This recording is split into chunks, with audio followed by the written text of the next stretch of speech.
श्री तेंदुलकर सरकार के दर्शन किए, तो आपको कैसा लगा? मेरा अपना सौभाग्य है कि मुझे आज तेंदुलकर धाम में आकर तेंदुलकर सरकार के दर्शन करने का अवसर प्राप्त हुआ और यहाँ 10-15 दिन लगातार साहित्यिक, सांस्कृतिक, आध्यात्मिक, धार्मिक, लोक भाषा, लोक भोजन, लोक भूषा, लोकगीत, लोक संगीत, लोक नृत्य के कार्यक्रम हैं जी। और ऐसे कार्यक्रम करके तेंदुलकर सरकार भारत की सभ्यता, संस्कृति, धर्म, अध्यात्म, गीता, पुराण, महाभारत, उपनिषद, ऋचाएँ, भारत की साहित्यिक, सांस्कृतिक, धार्मिक, आध्यात्मिक रीति रिवाज और परंपराओं को अक्षुण्ण बनाने का काम कर रहे हैं।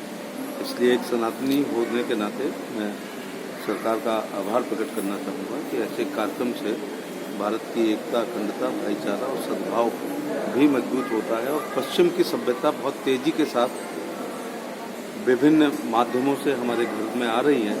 हमारे बच्चे मिक्की माउस जानते हैं, हैरी पॉटर जानते हैं, टॉम एंड जेरी जानते हैं, लेकिन यदि उनसे पूछ दिया जाए कि राम की माँ का नाम कौशल्या है या केकैया है, सुमित्रा है, तो गूगल करते हैं जी। जबकि हमको पश्चिम की सभ्यता के लिए गूगल करना चाहिए। हमारे सनातन के विभिन्न संदर्भ प्रसंग हमें सब याद होने चाहिए।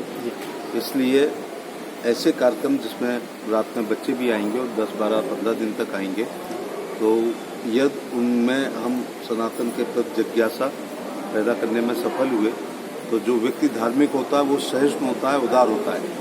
मैं तो कहता हूँ नेता का भी धार्मिक होना बहुत जरूरी है, कलेक्टर का भी होना जरूरी है, क्योंकि धार्मिक व्यक्ति संवेदनशील होता है।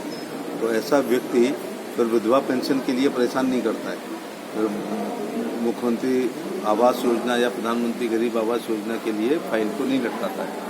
तो मेरा अपना सौभाग्य है कि मुझे तीसरी बार यहाँ आने का अवसर प्राप्त हुआ है और तेंदुलकर सरकार सबके जीवन में सुख, शांति और समृद्धि लेकर के आए और आप भारत की सनातन को अक्षुण्ण बनाने में एक काम कर रहे हैं। यद्यपि सनातन के ऊपर मोहम्मद गौरी ने, कुतुबुद्दीन ऐबक ने, इल्तुतमिश ने, रजिया ने, बलबन ने, अलाउद्दीन खिलजी, मोहम्मद खिलजी, जलालुद्दीन खिलजी ने, फिरोज तुगलक, मोहम्मद तुगलक, गयासुद्दीन तुगलक ने, सिकंदर लोदी, बहलोल लोदी, इब्राहिम लोदी ने और बाबर, हुमायूं, अकबर, जहांगीर, शाहजहां और आगरा के एमपी से ज़्यादा कौन जानता है कि औरंगजेब ने कितना सनातन को नष्ट करने का प्रयास किया।